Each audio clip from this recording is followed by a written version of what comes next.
art is not about how many people like your work. Your art is about if your heart likes your work, if your soul likes your work. It's about how honest you are with yourself, and you must never trade honesty for relatability. Without a doubt, I must read all the books I've read about, see the artworks hung on hooks that I have only seen in books.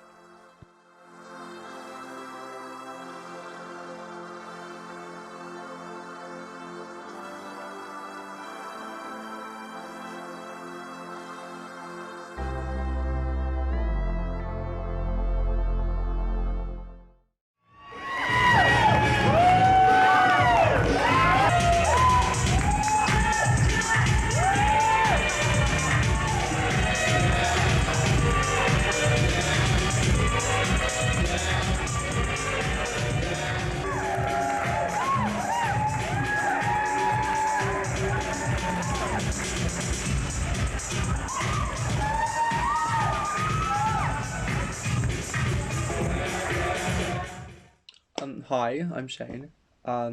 This is like my art table, and I'm just gonna like take you through some of the things that I do when I'm doing art and some of the projects that I'm working on currently in terms of like drag and like the things that I'm gonna like wear in and out of drag, and just the type of stuff I'm inspired by. If it's cool to be lonely, Savior, holy, eyes unwind.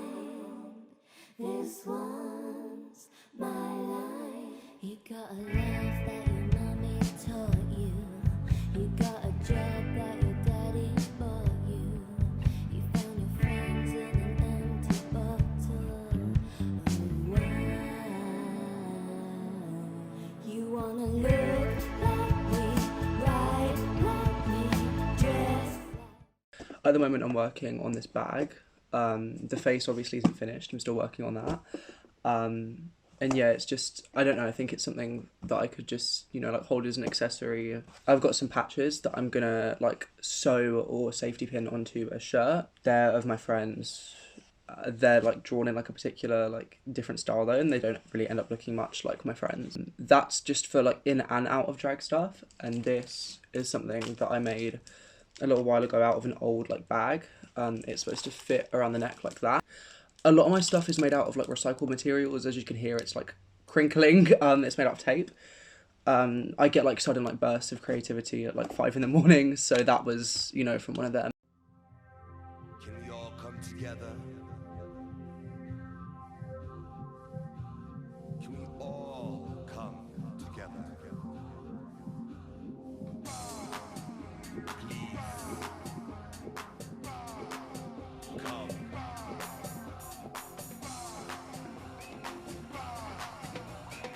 It's currently 4:21 and I'm in my kitchen trying to like hodgepodge hand sew something together, and thought it would be a good time to make a corset top sort of basque thing out of this fabric. I bought this vintage dress, I want to say like almost a year ago now, and I wore it for drag and it's just been sat in my drawer ever since. And this dress was like ripped, it was like dirt cheap. I don't think the fabric's pretty, but in a way I think it's beautiful. Not everything that's like beautiful has to be pretty.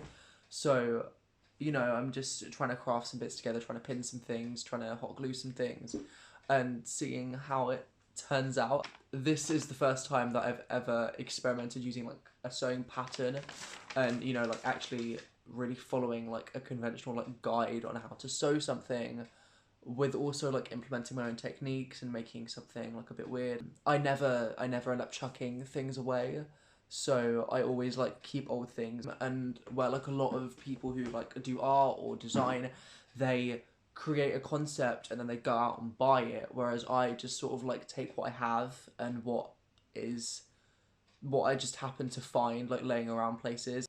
You can use what you have instead of going out and specifically buying for that. And it sort of shows that people who may not be like, who may not have the means to go out and buy things, and I love doing that because it just means that I get to create my own sort of vision rather than following everybody else's. It can fuel so many ideas, and it doesn't mean you necessarily have to be inspired by other people's art. You can be inspired by staring at this horrible, ugly bird fabric and then coming up with something awesome.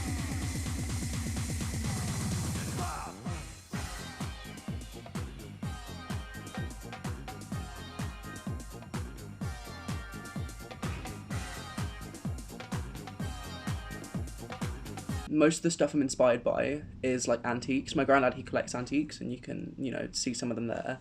But yeah, a lot of the stuff I'm inspired by isn't like other drag artists as such. It's more like Renaissance art I really like, and the art that like my granddad collects and all that antiques and stuff. I find more beauty in it, and I like to be sort of inspired by that. I could see like a rock on the floor, like something in a bin, and be like, oh wow, like that's just, you know, and then the process will start.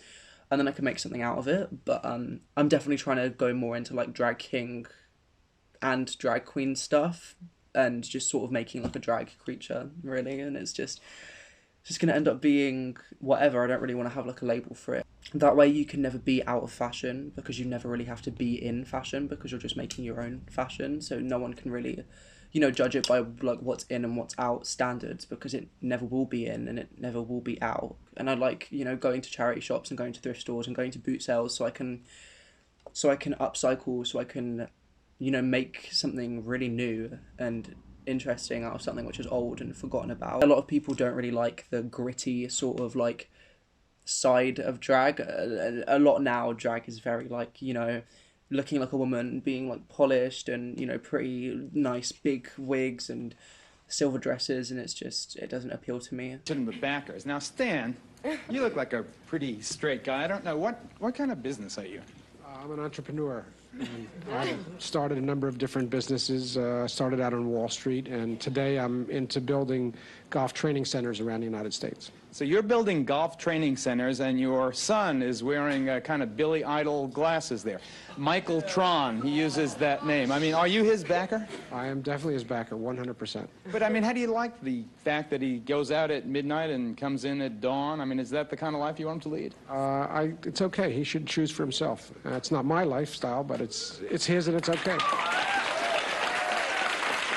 Something that I've overcome in terms of my drag and in terms of my art is being in school and being around people who may not be as open-minded as, you know, people online or people who support you. And going from primary school to secondary school, I was like, I'm going to reinvent myself. It got to a point where I was not even myself anymore. And then a wake-up call for me was being outed to the year.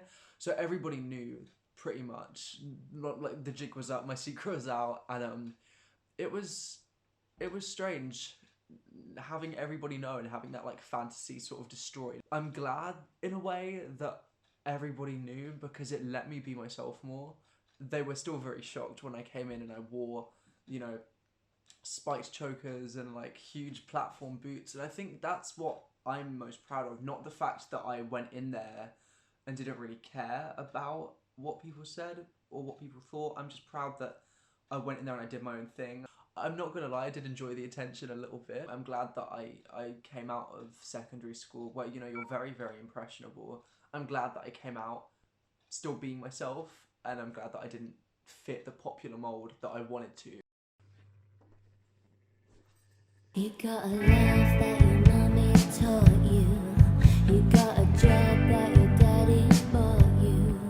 You found your friends in an empty bottle of wine. You wanna live